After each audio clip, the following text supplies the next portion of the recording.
రేపు మళ్ళా ఆంధ్రప్రదేశ్‌లో కూటమి ప్రభుత్వం కొలువుదీరి అక్షరాల 18 నెలలు పూర్తయింది. ఈ 18 నెలల కాలంలోనే ఆంధ్రప్రదేశ్ రాష్ట్రానికి భారీగా పెట్టుబడులైతే వస్తూ ఉన్నాయి. ఎన్నో ప్రభుత్వ, ప్రైవేట్ రంగ సంస్థలు ఆంధ్రప్రదేశ్‌లో పెట్టుబడులు పెట్టేందుకు సిద్ధమవుతూ ఉన్నాయి. అందులో భాగంగానే ఆంధ్రప్రదేశ్ ప్రభుత్వంతో కూడా ఎంఓయూలు కుదుర్చుకుంటున్నాయి. విశాఖ కేంద్రంగా ఇప్పటికే కొన్ని లక్షల కోట్ల రూపాయల పెట్టుబడులైతే రావడం జరిగింది. భాగస్వామ్య సదస్సు ద్వారా మొత్తంగా 18 లక్షల కోట్ల వరకు ఇప్పటికి ఆంధ్రప్రదేశ్ రాష్ట్రానికి పెట్టుబడులుగా వచ్చినట్టుగా తెలుస్తోంది. ఇక ఆంధ్రప్రదేశ్ రాజధాని అమరావతి పునర్నిర్మాణ పనులైతే శరవేగంగా జరుగుతూ ఉన్నాయి. అమరావతిలో క్వాంటమ్ వ్యాలీ నిర్మాణం కూడా అక్కడ ఊపందుకుంది. ఈ నేపథ్యంలోనే క్వాంటమ్ టాక్ విత్ సిబిఎన్ కార్యక్రమంలో నిన్న చంద్రబాబు గారు క్వాంటం నిపుణులు తయారు చేయబోతున్నట్లుగా రాబోయేటువంటి రోజుల్లో వారికి పెద్దపీట వేస్తున్నట్లుగా చంద్రబాబు గారు చెప్తూ ఉంటే, మరోవైపు వైఎస్ఆర్ కాంగ్రెస్ పార్టీ అధినేత వైఎస్ జగన్మోహన్ రెడ్డి మాత్రం కడప పర్యటనలో ఉన్నారు. కార్యకర్తల నుంచి ఆయన కొన్ని దరఖాస్తులు తీసుకుంటూ ఉన్నారు. ఇంకోవైపు ప్రభుత్వం ఆంధ్రప్రదేశ్‌లో ఉన్నటువంటి క్రిమినల్స్‌ని ఏరిపారేసేటువంటి చర్యకు తెరలేపుతూ ఉంది. అందులో భాగంగానే ఎవరైతే క్రిమినల్స్ ఉన్నారో వారికి బుద్ధి చెప్పేటువంటి ప్రయత్నం అయితే చేస్తూ ఉంది. క్రిమినల్స్ ఎక్కువగా ఉన్నటువంటి ఆంధ్రప్రదేశ్‌ని ఇప్పుడు క్వాంటమ్ ఆంధ్రప్రదేశ్‌గా తీర్చిదిద్దేందుకు చంద్రబాబు గారు కృషి చేస్తున్నటువంటి నేపథ్యంలో అది అసలు సాధ్యం అవుతుందా? కాదా? అనేది మనం పూర్తి స్థాయిలో విశ్లేషణ చేసుకుందాం. ప్రస్తుతం మనతో పాటు ఉన్నారు ప్రముఖ రాజకీయ విశ్లేషకులు, ప్రముఖ సీనియర్ జర్నలిస్ట్ డివిఎస్ గారు. వారితో మాట్లాడదాం. సార్ నమస్తే సార్. నమస్తే. సార్ ఈ అంశం మీద మీ విశ్లేషణ ఏంటి సార్?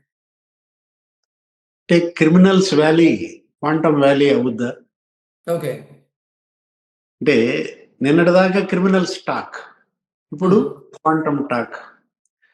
అంటే ఒకటి quantum talk with CM CBN ఏదో నిన్న నిర్వహించారు.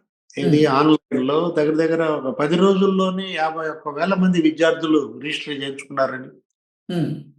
రాబోయే 3 ఏళ్లలో 1,00,000 మంది క్వాంటమ్ నిపుణుల్ని తయారు చేయాలని ఒక లక్ష్యంగా పెట్టుకున్నారు.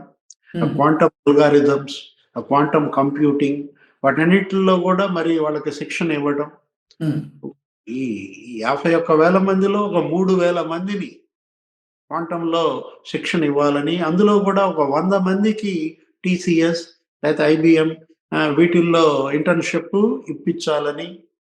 ఇటు క్వాంటమ్ వ్యాలీ ఏది 180 రోజుల్లో క్వాంటమ్ కంప్యూటర్ మరి తయారైపోతుంది. ఇంకా 180 రోజులు అంటే మరి 6 నెలలు పెట్టుకున్నారు గడువు. రేపు జనవరి ఫిబ్రవరిలో అక్కడ క్వాంటమ్ కంప్యూటర్ అసలు షిప్మెంట్ కూడా అయిందన్నారు. ఓకే. అంటే కంప్యూటర్లు ఇంకొక 2 ఏళ్లలో ఇక్కడే తయారై విదేశాలకి మరి ఎక్స్పోర్ట్ చేసే స్థాయికి తీసుకొస్తామన్న ఒక ఆశ, దానికి తగ్గట్టుగా ఒక పనితీరు కనపడతా. ఇక్కడ మనం తీసుకున్నట్లయితే దగ్గర దగ్గర ఒక 80% మరి క్వాంటమ్ కంప్యూటర్ కావాల్సిన ఎక్విప్మెంట్ పెట్టే ప్లాంట్స్ కూడా వచ్చేసాయి. ఒక 20% ఏమో రావాలి, అవి కూడా వస్తాయని నిన్న ముఖ్యమంత్రి చంద్రబాబు స్పీచ్ లో మనం విన్నాం. అంటే వీళ్ళేమో క్వాంటమ్ వ్యాలీ, ఆర్టిఫిషియల్ ఇంటెలిజెన్స్ లేదా గూగుల్ డేటా సెంటర్, ఈ విధంగా వీళ్ళు డేటా సిటీగా విశాఖపట్నాన్ని మార్చటం, ఏఐ స్టేట్గా ఏది ఆంధ్రప్రదేశ్ని తీర్చిదిద్దటం, ఇట్లా వీళ్ళు అడుగులు వేస్తుంటే అక్కడ జగన్మోహన్ రెడ్డి ఏమో మళ్ళీ ఆయన గోల అయింది ఏంటి, రప్ప రప్ప. క్రిస్మస్ పండగకి వెళ్ళారు, అక్కడ కూడా రప్ప రప్ప ఫ్లెక్సీలే పెట్టారా? ఓకే.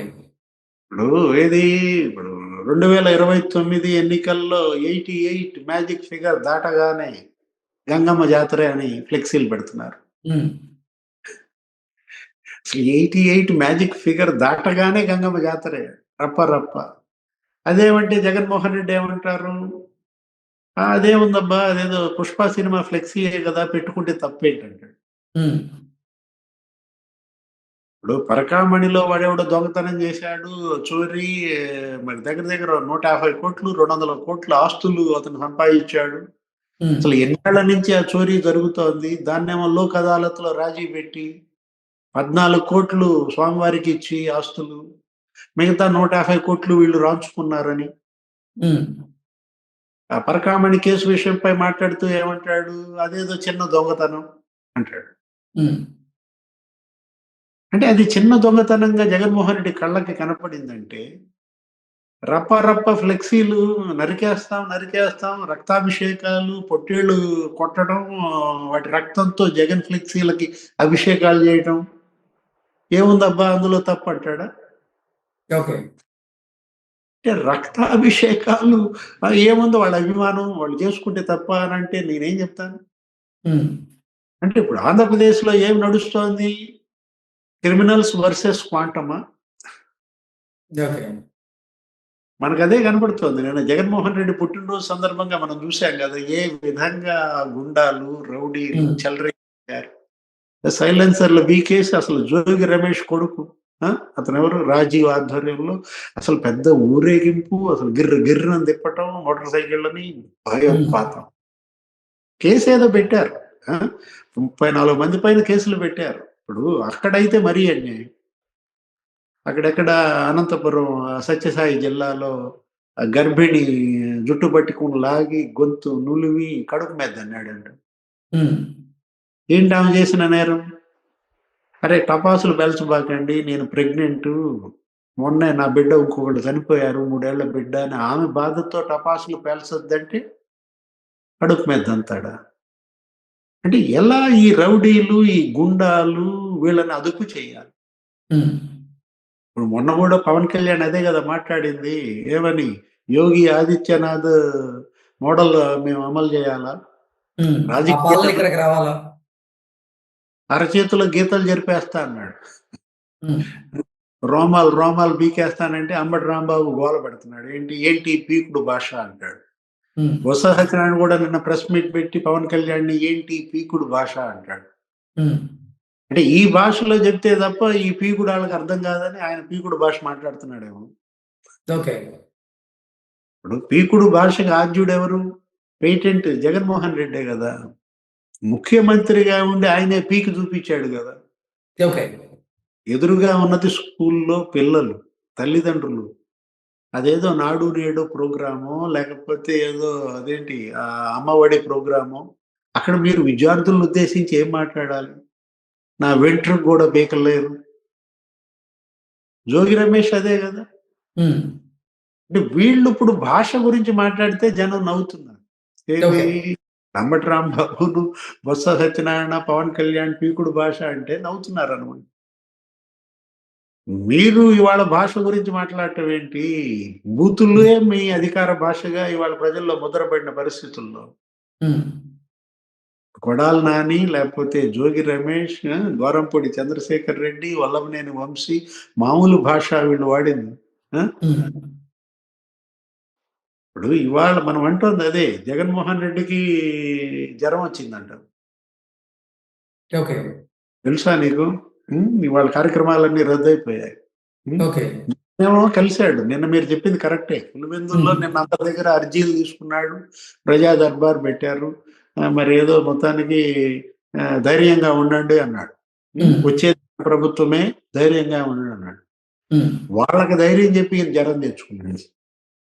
ఓకే.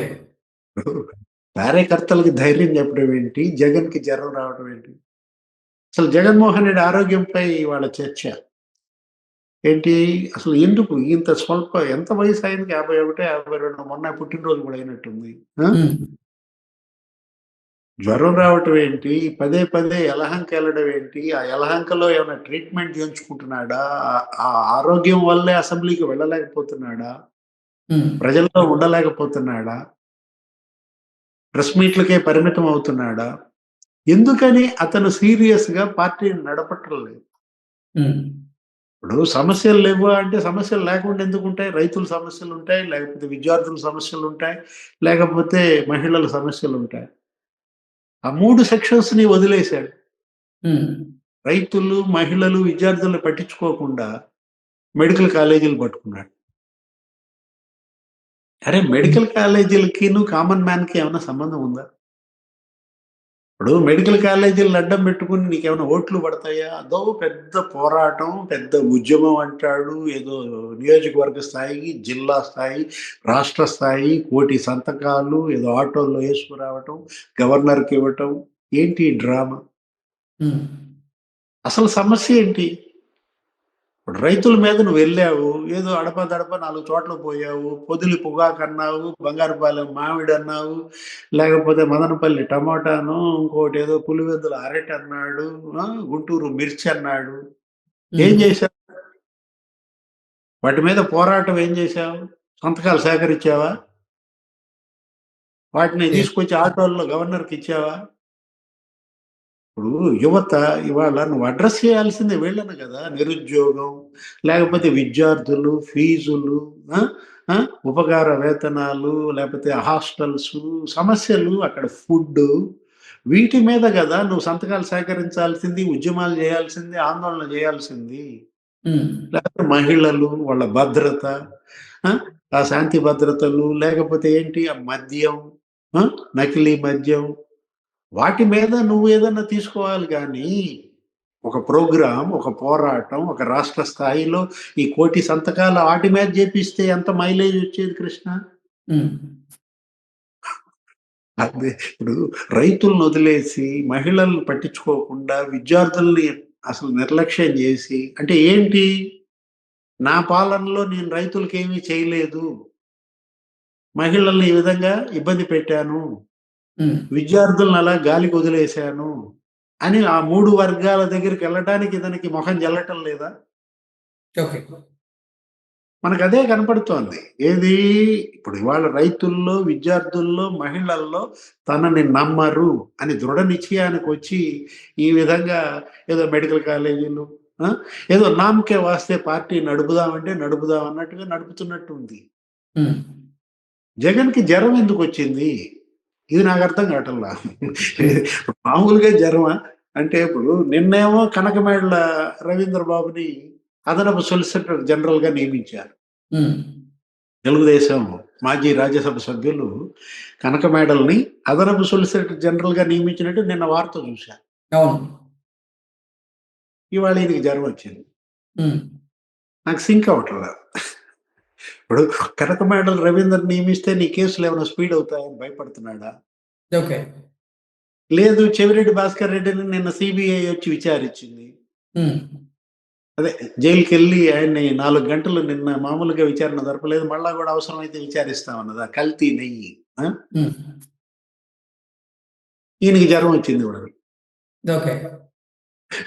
నిన్న చెవిరెడ్డిని సీబీఐ వచ్చి విచారిస్తే నీకివాళ జరం వస్తే నాకర్థం కావట్లేదు. కార్యక్రమాలన్నీ రద్దు చేసేసుకున్నాడంట. రేపొద్దున ఏదో ఆ క్రిస్మస్ ప్రార్థనలో పాల్గొంటాడో మరి అది గూడా లేదు. బాక్రాపురం చర్చ్‌లో. ఆ బండ ఎళ్ళిపోతాడు యలహంక. ఓకే. ఏం జరుగుతోంది యలహంకలో? ట్రీట్‌మెంటా? ఏదైనా వచ్చే క్రిస్మస్ నాటికి పూర్తి ఆరోగ్యవంతుడు గావాలా?